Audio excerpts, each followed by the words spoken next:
To ಅಪ್ಪನ ಮನೆ ಅಡುಗೆ ಯೂಟ್ಯೂಬ್ ಚಾನಲ್. ಇವತ್ತು ನಾನು ನಿಮಗೆ ಒಂದು ಹೆಲ್ದಿಯಾಗಿರೋ ಮತ್ತು ಟೇಸ್ಟಿಯಾಗಿರೋ ಮೆಂತೆ ಮದ್ದು ಮಾಡೋದು ಹೇಗೆ ಅಂತ ತಿಳಿಸ್ಕೊಡ್ತಾ ಇದ್ದೀನಿ. ಇದಕ್ಕೆ ನಾನು 1/4 kg ಆಗೋಷ್ಟು ಮೆಂತೆನ ತೊಗೊಂಡು ಅದನ್ನು ಓವರ್ ನೈಟ್ ನೆನೆ ಹಾಕಿದ್ದೆ. ನೀವು ಒಂದು 3 to 4 hours ನೆನೆ ಹಾಕಿದರೂ ಸಾಕು. ನೆನೆ ಹಾಕಿ ಅದು ಎಷ್ಟಿದೆಯಲ್ಲ ಒಂದು ಕಪ್ಪಲ್ಲಿ ಮೆಷರ್ ಮಾಡಿ ಅದರ ಡಬಲ್ ಆಗೋಷ್ಟು ನೀರನ್ನ ಹಾಕ್ಕೊಂಡು ಕುಕ್ಕರಲ್ಲಿ ಬೇಯಿಸ್ಕೋಬೇಕು. 1 ವಿಷಲ್ ಬರೋವಷ್ಟು ಬೇಯಿಸ್ಕೊಂಡು ಅದನ್ನು ಚೆನ್ನಾಗಿ ಸೋಸ್ಬಿಟ್ಟು ಅದನ್ನು ನೀವು ಈ ಥರ ಪೇಸ್ಟ್ ಮಾಡ್ಕೋಬೇಕು. ಸ್ವಲ್ಪ ತರಿಯಾಗಿ ಪೇಸ್ಟ್ ಮಾಡ್ಕೊಂಡ್ರೆ ಒಳ್ಳೆಯದು. ನೀವು 3 ವಿಷಲ್ ಬರೆಸ್ಕೊಂಡ್ರೆ ಈ ಥರ ಪೇಸ್ಟ್ ಮಾಡೋ ಅವಶ್ಯಕತೆ ಇರಲ್ಲ. ಅದು ಸ್ವಲ್ಪ ಮೆತ್ತಗಾಗಿರುತ್ತೆ, ಚೆನ್ನಾಗಾಗುತ್ತೆ ಆ ಥರ ಕೂಡ. ಈಗ ನಾನು ಮೆಂತೆ ಮಾಡೋದಕ್ಕೆ ಪಾಮ್ ಜಾಗ್ರಿ, ಓಲೆ ಬೆಲ್ಲ ಅಂತ ಅಂತಾರೆ ಕನ್ನಡದಲ್ಲಿ.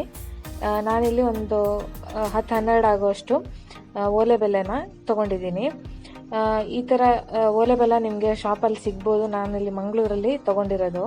ನಿಮಗೆ ಇದು ಸಿಗಲಿಲ್ಲ ಅಂತಂದರೆ ಅಚ್ಚು ಬೆಲ್ಲನೂ ಯೂಸ್ ಮಾಡ್ಕೋಬೋದು. ಆಮೇಲೆ ನಾನಿಲ್ಲಿ ಪೇಪರ್ ಅವಲಕ್ಕಿ 1 kg ಆಗೋಷ್ಟು ತೊಗೊಂಡು ಇದನ್ನು ಬಾಣಲೆಯಲ್ಲಿ ಹುರಿತಾ ಇದ್ದೀನಿ. ಇದೊಂದು ಸ್ವಲ್ಪ ಕ್ರಿಸ್ಪಿ ಆಗಲಿ ಅಂತ ಹುರ್ಕೊಳ್ತಾ ಇರೋದು. ಅದಾದಮೇಲೆ ಕೊಬ್ಬರಿನೂ ಅಷ್ಟೇ, 1 ಕೊಬ್ಬರಿ ಯೂಸ್ ಮಾಡಿರೋದು, ಅದನ್ನು ಬಾಣಲೆಯಲ್ಲಿ ಈ ಥರ ಫ್ರೈ ಮಾಡ್ಕೊತಿದ್ದೀನಿ. ನೀವು ತೆಂಗಿನ ತುರಿ ಕೂಡ ಯೂಸ್ ಮಾಡ್ಬೋದು, ಬಟ್ ಅದನ್ನು ಒಂಚೂರು ಚೆನ್ನಾಗಿ ಫ್ರೈ ಮಾಡಿ ಅದ್ರ ವಾಟರ್ ಕಂಟೆಂಟ್ ಎಲ್ಲ ಹೋಗಬೇಕು. ಈಗ ಒಂದು ಅರ್ಧ ಲೀಟರ್ ಆಗೋಷ್ಟು ತುಪ್ಪನ ತೊಗೊಂಡಿದ್ದೀನಿ. ಇದನ್ನು ನಾವೇನು ಪೇಸ್ಟ್ ಮಾಡ್ಕೊಂಡಿದ್ವಲ್ಲ ಮೆಂತೆ, ಅದನ್ನು ಚೆನ್ನಾಗಿ ತುಪ್ಪದಲ್ಲಿ ಫ್ರೈ ಮಾಡ್ಕೋಬೇಕಾಗುತ್ತೆ. ನೀವು ಪೇಸ್ಟ್ ಮಾಡಬೇಕಾದ್ರೆ ಒಂಚೂರು ಬೇಕಿದ್ರೆ ವಾಟರ್ ಇರುತ್ತಲ್ಲ ಬೇಯಿಸಿರೋದು ಮೆಂತೆನ, ಅದನ್ನು ಸ್ವಲ್ಪ ಯೂಸ್ ಮಾಡ್ಕೋಬೋದು. ಅದು ನಿಮಗೆ ಮಿಕ್ಸಿ ತಿರುಗಲಿಲ್ಲ ಅಂತಂದರೆ.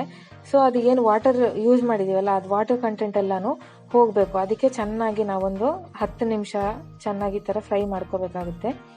ಈ ಥರ ಫ್ರೈ ಮಾಡ್ಕೊಂಡು ಆದಮೇಲೆ ಒಂದು 10 ನಿಮಿಷ ಆದಮೇಲೆ ನಾವು ಇದಕ್ಕೆ ಏನು ಓಲೆ ಬೆಲ್ಲ ಇತ್ತಲ್ಲ ಅದನ್ನು ಹಾಕ್ಕೋಬೇಕು. ಓಲೆ ಬೆಲ್ಲನ ನಾನು ಮೊದಲೇ ಪುಡಿ ಮಾಡಿಕೊಂಡು ಇಟ್ಕೊಂಡಿದ್ದೀನಿ.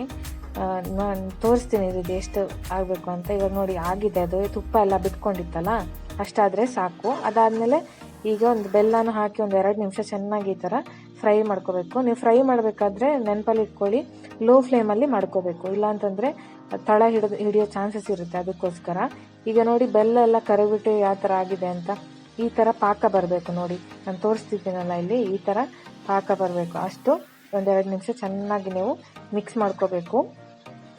ಅದಾದಮೇಲೆ ನಾನೇನು ಫ್ರೈ ಮಾಡಿ ಇಟ್ಕೊಂಡಿದ್ನಲ್ಲ ಕೊಬ್ಬರಿ ಆಮೇಲೆ ಅವಲಕ್ಕಿ, ಅದನ್ನು ಹಾಕ್ಕೋಬೇಕು. ನೋಡಿ ಫಸ್ಟ್ ಕೊಬ್ಬರಿ ಹಾಕ್ಕೋತಾ ಇದ್ದೀನಿ ನಾನು. ಅದರಲ್ಲಿ ಏನು ಬ್ಲ್ಯಾಕ್ ಇತ್ತಲ್ಲ ಕೊಬ್ಬರಿ, ಅದನ್ನೆಲ್ಲ ಫಸ್ಟ್ ತುರಿದು ತೆಗೆದು ಅದಾದಮೇಲೆ ವೈಟ್ ಇರೋ ಪಾರ್ಟ್ನ ಅಷ್ಟೇ ನಾನಿಲ್ಲಿ ಯೂಸ್ ಮಾಡಿರೋದು. ಇದನ್ನು ಈ ಥರ ಹಾಕ್ಕೊಂಡು ಚೆನ್ನಾಗಿ ಫ್ರೈ ಮಾಡ್ಕೋಬೇಕಾಗುತ್ತೆ.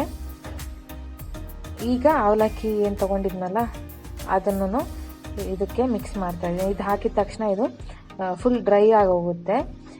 ಇದನ್ನು ನಾವು 1 ತಿಂಗಳವರೆಗೂ ಸ್ಟೋರ್ ಮಾಡ್ಬೋದು, ಫ್ರಿಜ್ಜಲ್ಲಿ ಎತ್ತಿಟ್ಕೋಬೋದು. ಇದನ್ನು ನಾವು ಬಾಣಂತಿಗೆ ಮಾತ್ರ ಅಲ್ಲ, ಮದುಮಗಳಿಗೆ, ಆಮೇಲೆ ಈಗಷ್ಟೇ ಮೆಚೂರ್ ಆಗಿರೋ ಹುಡುಗಿಗೂ ಕೂಡ ಕೊಡ್ಬೋದು. ಇದನ್ನು ತಿನ್ನೋದ್ರಿಂದ ಬೋನ್ ಸ್ಟ್ರೆಂತ್ ಜಾಸ್ತಿ ಆಗುತ್ತೆ.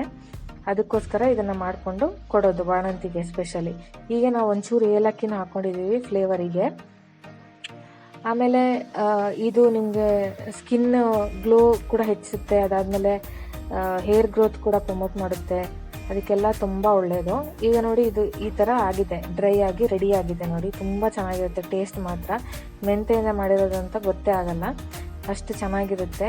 ತುಪ್ಪ ಹಾಕಿರೋದ್ರಿಂದ ತುಪ್ಪ ಫ್ಲೇವರ್ ತುಂಬ ಚೆನ್ನಾಗಿ ಬರುತ್ತೆ. ಆಮೇಲೆ ಏಲಕ್ಕಿನೂ ಅಷ್ಟೇ ತುಂಬ ಚೆನ್ನಾಗಿ ಫ್ಲೇವರ್ ಕೊಡುತ್ತೆ.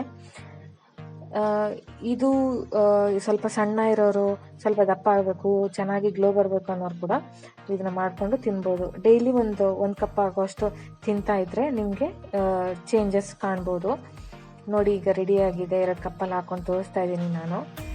ನಿಮಗೆ ಈ ವಿಡಿಯೋ ಇಷ್ಟ ಆದಲ್ಲಿ ನಮ್ಮ ಚಾನಲ್ನ ಸಬ್ಸ್ಕ್ರೈಬ್ ಮಾಡೋದು ಮರಿಬೇಡಿ. ಅದಾದಮೇಲೆ ಇದಕ್ಕೊಂದು ಲೈಕ್ ಕೊಡೋದು ಮರಿಬೇಡಿ. Thank you for watching.